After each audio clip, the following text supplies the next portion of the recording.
नमस्कार दोस्तों, मैं आपका दोस्त सोनू वर्मा। आप सभी दोस्तों का आपके अपने YouTube channel even to all classes पर हार्दिक स्वागत करता हूं। तो दोस्तों, जैसा कि आपको पता है, उत्तर प्रदेश पुलिस कांस्टेबल में जो आगामी 6 महीने के बाद जो परीक्षाएं होने वाली हैं, उसके लिए मैं आज से एक नई सब्जेक्ट स्टार्ट करने वाला हूं, जिसका नाम है इकोनॉमिक्स एंड इकोनॉमी। ठीक है दोस्तों, मैं बताऊं आपको, इकोनॉमिक्स किसी भी एग्ज़ाम में लगभग 4 से 5 क्वेश्चन देती है। यानी इस सब्जेक्ट से 4 से लेकर 5 क्वेश्चन आते ही आते हैं।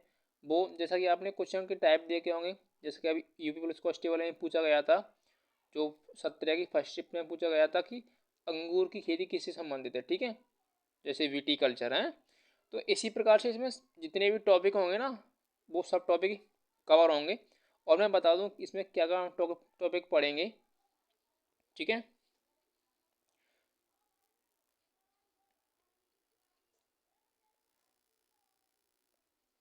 तो दोस्तों, सबसे पहले तो हमको जानना ज़रूरी है कि इकोनॉमिक्स एंड इकोनॉमी है क्या, यानी अर्थशास्त्र और अर्थव्यवस्था है क्या। ठीक है, तो चलिए, जैसे इसके इंट्रोडक्शन के लिए मैं बताऊं, अर्थशास्त्र या अर्थव्यवस्था, इसमें क्या होता है कि संसाधन होते हैं। ठीक है, जैसे कि मान के चलो कि हमारे पास अभी 100 रुपये हैं और हमारी इच्छाएं क्या हैं, बहुत ज़्यादा हैं। हमको चाहिए, जैसे हमको साइकिल भी चाहिए, कार भी चाहिए और अन्य चीज़ें भी चाहिए, लेकिन 100 रुपये हैं, उससे तो कुछ हो नहीं सकता। तो इसी चीज़ का अध्ययन करना अर्थशास्त्र कहलाता है। ठीक है, तो हम इन्हीं चीज़ों का इसमें अध्ययन करते हैं, जैसे कि हमको पैसा कहाँ खर्च करना चाहिए, पैसे को कैसे खर्च करना चाहिए, हमारी मांगें क्या है, मतलब हम क्या क्या चाहते हैं, क्या क्या हम यूज़ करेंगे, पैसे को कहाँ लगाना चाहिए, पैसे को हम कहाँ कितना खर्च करेंगे। तो इन्हीं सब चीज़ का अध्ययन अर्थशास्त्र कहलाता है। ठीक है, और इकोनॉमी, यानी अभी मैं उसके बारे में भी बात करूँगा आगे। पहले इसमें सिलेबस समझ लो कि सिलेबस क्या क्या है हमारा। ठीक है, सिलेबस में मैं बताऊँ आपको, सिलेबस में मुद्रा और मुद्रास्फीति, यानी देखो, मुद्राएं जो करेंसी हैं उसके बारे में हमको पढ़ना है। ठीक है, बैंकिंग, यानी जो बैंकिंग, जैसे कि आप जाते हैं बैंक जाते हैं, तो उसके बारे में हमको समझना है। ठीक है, बैंकिंग में बहुत सारे टॉपिक, इसमें टॉपिक्स बहुत सारे आ जाते हैं, जैसे क्रेडिट कार्ड होगा, किसान के डेबिट कार्ड, जितने भी कार्ड हैं, हम एटीएम वगैरह वगैरह सब चीज़ हम इसमें पढ़ने वाले हैं। ठीक है, एक राष्ट्रीय आय होती है। ठीक है, नेशनल इनकम, नेशनल इनकम जैसे कि प्रति व्यक्ति की राष्ट्रीय आय होती है। जैसे कि प्रत्येक देश में क्या है, राष्ट्रीय आय होती है कि प्रति व्यक्ति की, मतलब इतनी आय है। ठीक, इसके बारे में डिटेल से जानेंगे। पहले मैं मोटा मोटा सा आपको बता दे रहा हूँ कि एक होती कर प्रणाली। ठीक है, ये टॉपिक है हमारा। राजकोषीय नीति, बजट, वित्त बाजार। ठीक है, वित्त बाजार शेयर मार्केट होती है। ठीक है, जैसे शेयर, आपने जैसे शेयर मार्केट नहीं बुक पढ़ी है, तो मैं बताऊं, शेयर मार्केट में होता क्या है कि हम कोई शेयर खरीदते हैं। मान लो किसी कंपनी के हमने शेयर खरीदे। शेयर एक ऐसी चीज़ होती है, जैसे कि हमने बिस्किट के शेयर खरीदे। ठीक है, मतलब हमने कंपनी में बिस्किट के खरीदने के लिए पैसे लगाए, और उस पैसे का, जैसे बिस्किट हमने खरीदे, बिस्किट आज 5 रुपये का बेच रहा है, कल वही बिस्किट हमारा 10 रुपये का हो जाए, तो हमने 5 रुपये का जमा किए थे ना कंपनी में, तो हमको वो 10 रुपये के रूप में मिलेंगे। ठीक है, ये शेयर मार्केट होती है, कुछ नहीं है। आगे टॉपिक है कृषि एवं संबंधित क्षेत्र, कृषि एवं संबंधित क्षेत्र, उद्योग और औद्योगिक क्षेत्र, सेवा क्षेत्र, योजनाएं, आर्थिक नियोजन, जनगणना। जनगणना तो एक अहम टॉपिक है, क्योंकि यूपी पुलिस कांस्टेबल ने ये तो स्पेशल दिया है जनगणना। ठीक है, गरीबी और बेरोजगारी। आगे अंतर्राष्ट्रीय वित्तीय संगठन, जैसे कि वर्ल्ड बैंक हो गया, WTO हो गया, इंटरनेशनल मॉनेटरी फंड। और ये क्वेश्चन पूछा भी गया था कि इंटरनेशनल मॉनेटरी फंड की स्थापना कब की गई थी, लेकिन ये प्रीवियस ईयर में पूछा गया था, अभी नहीं। ठीक है, तो हमको केवल इतना ही पढ़ना है इन टॉपिक्स में। ठीक है, उसके आगे हम आज स्टार्ट करने वाले हैं। चलो, तो इंट्रोडक्शन, सबसे पहले हम इंट्रोडक्शन जान लें, परिचय जान लेते हैं इसका। इंट्रोडक्शन का मतलब परिचय। तो दोस्तों, अर्थशास्त्र का जो जनक जाना जाता है वो एडम स्मिथ को जाना जाता है। ठीक है, एडम स्मिथ, एडम स्मिथ जो अर्थशास्त्र का जनक है, वो एडम स्मिथ को जाना जाता है। एडम स्मिथ एक क्या थे, अर्थशास्त्री थे, ठीक है। यानी वो एक योजनाएं बनाई थी, उन्होंने एक योजना बनाई थी कि पैसे को किस तरह से यूज किया जाए, किस तरह से उसका आवंटन किया जाए। चलो आगे, उन्होंने अपनी एक बुक लिखी थी, wealth of nation, wealth of nation, ठीक है। उनकी एक बुक थी wealth of nation, wealth of nation, जो 1776 में लिखी गई थी, ठीक है। जिसमें उन्होंने इस इकोनॉमिक्स के बारे में ही बताया था कि इकोनॉमिक्स है क्या, उसके किस तरह से हमको प्रयोग करना चाहिए, ठीक है। ये सब चीज़ें बताई थी उन्होंने। और एक जो एडम स्मिथ, कभी कभी एक क्वेश्चन पूछता है कि जो एडम स्मिथ थे वो किस अर्थव्यवस्था के समर्थक थे, तो वो पूंजीवादी अर्थव्यवस्था के समर्थक थे, ठीक है। पूंजीवादी, जो पूंजीवादी, अभी जैसे कि मैं बताऊंगा आपको पूंजीवादी अर्थव्यवस्था क्या होती है, अर्थव्यवस्था की टाइप में बताऊंगा कितने प्रकार की होती है, ठीक है। वो आगे बताएंगे जब टॉपिक स्टार्ट होगा तब। अभी तो हम इंट्रोडक्शन पढ़ रहे हैं इसका, देखो तो जैसे कि एक होता है अर्थशास्त्र या इकोनॉमिक्स, दूसरी होती है अर्थव्यवस्था या इकोनॉमी, ठीक है। अर्थव्यवस्था या इकोनॉमी, अर्थव्यवस्था या इकोनॉमी, और एक इकोनॉमिक्स, ठीक। इकोनॉमिक्स, इकोनॉमिक्स तो होती है अर्थशास्त्र, क्या, अर्थशास्त्र, अर्थ और शास्त्र। जो अर्थशास्त्र है ना, इकोनॉमिक्स, वो दो शब्दों से मिलकर बना है, अर्थ प्लस शास्त्र। यहाँ पे अर्थ का जो मतलब होता है वो धन होता है, पैसा होता है, रुपया होता है, ठीक है। रुपया तो भाई हमारे यहाँ चलता है, बाकी अलग अलग देशों में अलग अलग जो करेंसी चलती है, लेकिन हम सिंपल रूप से धन कह सकते हैं इसे, ठीक है। और शास्त्र, शास्त्र मतलब सिद्धांत होता है, यानी धन से संबंधित सिद्धांत, ठीक है। धन से संबंधित सिद्धांत, धन से संबंधित सिद्धांत,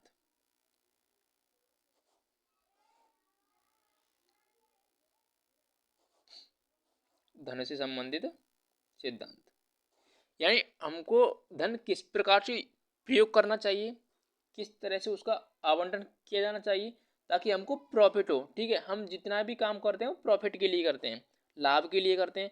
अगर हमको लाभ नहीं होगा तो हम ये सब चीज़ें नहीं करेंगे। और इसी सब चीज़ इसी का अध्ययन करने के लिए हमने ये अर्थशास्त्र बनाया था, ठीक है।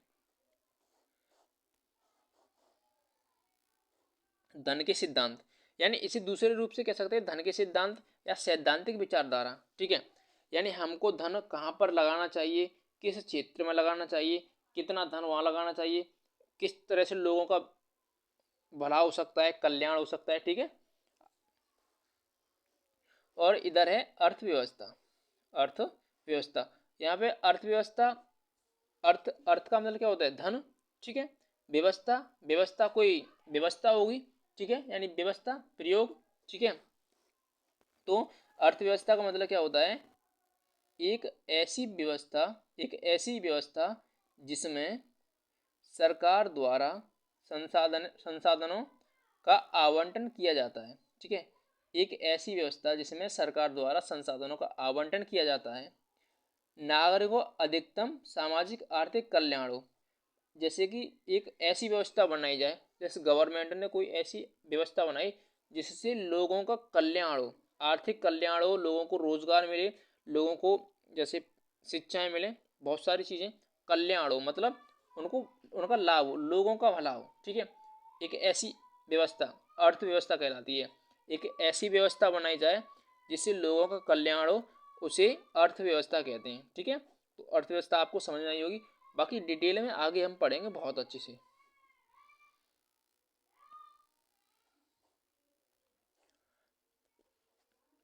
जो अर्थशास्त्र था, अर्थशास्त्र एक अर्थशास्त्री थे फ्रिक्स, तो उन्होंने ये दो प्रकार से बांटी थी, एक व्यष्टि अर्थशास्त्र, एक व्यष्टि अर्थशास्त्र, एक व्यष्टि अर्थशास्त्र, ठीक है, एक समष्टि अर्थशास्त्र। अब व्यष्टि अर्थशास्त्र एक माइक्रो इकोनॉमिक्स होती है, सूक्ष्म, सूक्ष्म माने कम, ठीक है, और मैक्रो राष्ट्रीय। एक तो व्यष्टि अर्थशास्त्र, एक समष्टि अर्थशास्त्र, ठीक है। अब जो व्यष्टि अर्थशास्त्र है उसमें उन्होंने बताया एक पीसीआई का अध्ययन करना है हमको, परिवार किया है, मांग, मांग कैसे बढ़ाई जाए, ठीक है, कीमत कैसे रखी जाए, और समष्टि अर्थशास्त्र में उन्होंने राष्ट्रीय आय के बारे में बताया, गरीबी, बेरोजगारी और मुद्रास्फीति। ये टॉपिक आगे एक एक स्पेशल टॉपिक है, आगे हम डिटेल में पढ़ेंगे, आप खाली अब नोट्स कर लो, ठीक है। बाकी पीडीएफ चाहिए तो पीडीएफ व्हाट्सएप ग्रुप मिल जाएगा आपको 9027457677।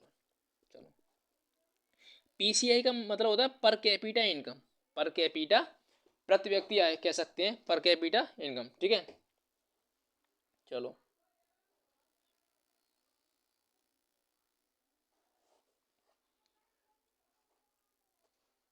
आगे मैं बात करूं अर्थव्यवस्था के क्षेत्र, ठीक है। अब देखो ना, हमने अर्थशास्त्र को तो बहुत अच्छे से जान लिया है, लेकिन अब हमको पढ़ना है अर्थव्यवस्था। हमारा अर्थशास्त्र तो कोई मतलब ही नहीं है, ठीक है। सबसे बड़ा मतलब है हमारा अर्थव्यवस्था से, अर्थव्यवस्था से, ठीक है, अर्थव्यवस्था। तो अर्थव्यवस्था में क्षेत्र होते हैं, ठीक है, अर्थव्यवस्था के क्षेत्र। तो अर्थव्यवस्था के तीन क्षेत्र होते हैं, तीन क्षेत्रों से मिलकर पूरी अर्थव्यवस्था बनी है, ठीक है। तीन, जितना भी काम होता है तीन क्षेत्रों से मिलकर होता है, बाकी कोई दूसरा क्षेत्र ऐड नहीं होता है। जितना भी काम होगा अर्थव्यवस्था में केवल तीन क्षेत्र मिलकर बने हैं, बाकी कोई क्षेत्र नहीं है, ठीक है। तीन क्षेत्र, ओनली तीन क्षेत्र, इनसे पूरी अर्थव्यवस्था बनी है, और पूरी अर्थव्यवस्था इन तीन क्षेत्रों पर टिकी हुई है। एक होती है प्राथमिक क्षेत्र, जैसा कि आपने एग्जामों में क्वेश्चन देखे भी होंगे, ठीक है। प्राथमिक क्षेत्र इसे कहते हैं प्राइमरी सेक्टर, प्राइमरी सेक्टर, इसे प्राइमरी सेक्टर कहते हैं।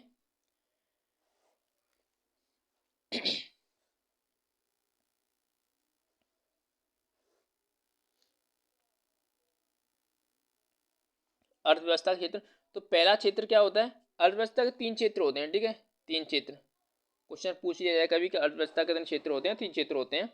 एक तो होता है प्राथमिक क्षेत्र, ठीक है, एक होता है द्वितीय क्षेत्र, एक तृतीय क्षेत्र। मान के चलो कि हमने सबसे पहले हमको क्या किया कि हम सब सबसे पहले हमारे पास कोई चीज़ें नहीं थी, प्रकृति ने हमको चीज़ें दी थी, जो हमको चीज़ें दी थी वो प्रकृति ने दी थी, ठीक है। तो उन्हें प्राकृतिक चीज़ें बोलते हैं, नेचुरल रिसोर्सेज, ठीक है, नेचुरल रिसोर्सेज। फिर हम क्या करते हैं कि उन्हें किस में, जो कच्चा माल, जो प्रकृति में कच्चा माल देती है, कच्चा माल हमको हम किसे दे देते हैं, मान लो हमने कंपनियों को दे दिया कच्चा माल। तो कच्चे माल को जो कंपनी उसमें कुछ अपनी चीज़ें ऐड करती हैं और उससे कुछ नया चीज़ बना देती हैं, ठीक है, ठीक है। उन्होंने उससे कुछ नई चीज़ बना दी, ठीक है, वो रेडी हो गई। अब वो क्या करते हैं, उसे बेचने के लिए दे देते हैं, यानी सेवा के लिए दे देते हैं, चलाने के लिए दे देते हैं। मान लो कि हमने प्रकृति से कुछ लिया, जैसे लोहा लिया, ठीक है, लोहा, हमने लोहा निकाला, लोहा हमने कंपनियों को दिया, जैसे एंट मान लो किसी कंपनी को दे दिया, ठीक है। तो उसने उस लोहे से क्या बना दी, गाड़ी बना दी, ठीक है, सेकंड क्षेत्र में। अब उन्होंने वो गाड़ी चलाने के लिए सेवा के लिए दे दी तीसरे क्षेत्र में आगे। तो मान के चलो कि हमने कोई चीज़ जैसे खोदी, खोदने के बाद को कंपनी को दी, कंपनी ने उससे कोई नई चीज़ बना दी, और वही कौन सा क्षेत्र होगा, तीसरा। पहला खुदाई, फर्स्ट, उससे कुछ बनाना, दूसरा हो गया, और जो बना के चलाने के लिए तैयार हो जाए वो तीसरा क्षेत्र, ठीक है, तृतीय क्षेत्र। बाकी बात मैं बताऊंगा आपको अभी, जैसे हम स्पेशल प्रत्येक क्षेत्र को पढ़ेंगे उसमें आप डिटेल से पढ़ेंगे, ठीक है। जैसे प्राथमिक क्षेत्र में हम कृषि से संबंधित पढ़ेंगे, ठीक है। और प्राथमिक क्षेत्र में कौन कौन से क्षेत्र आते हैं कि एक तो कृषि संबंध क्षेत्र आ गया, पशुपालन हो गया, मत्स्य वानिकी।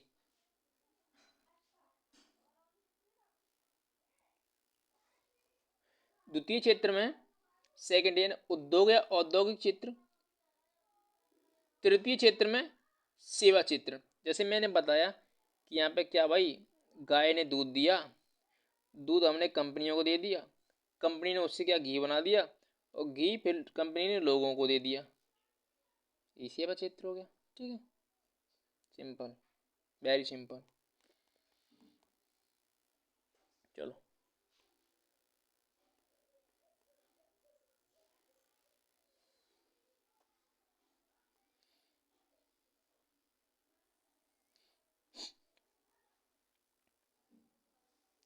आज हम एक ही चित्र पढ़ पाएंगे, प्राइमरी सेक्टर। ठीक है, तो प्राथमिक क्षेत्र में जैसे मैंने बताया था आपको, इसमें प्राकृतिक संसाधनों की सहायता से उत्पादन किया जाता है।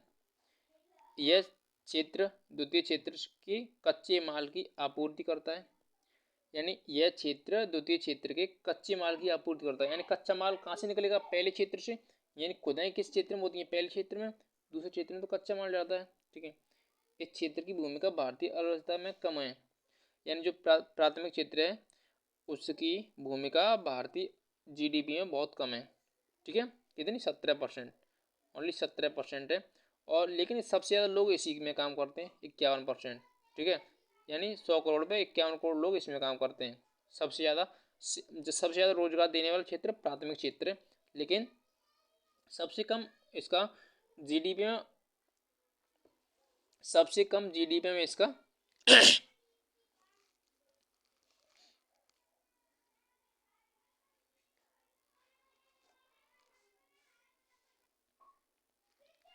17%। ठीक है, 17% केवल जीडीपी में इसका हिस्सा रहता है। बाकी सबसे ज़्यादा अगर पूछा जाए सेवा क्षेत्र में, अभी हम पढ़ेंगे।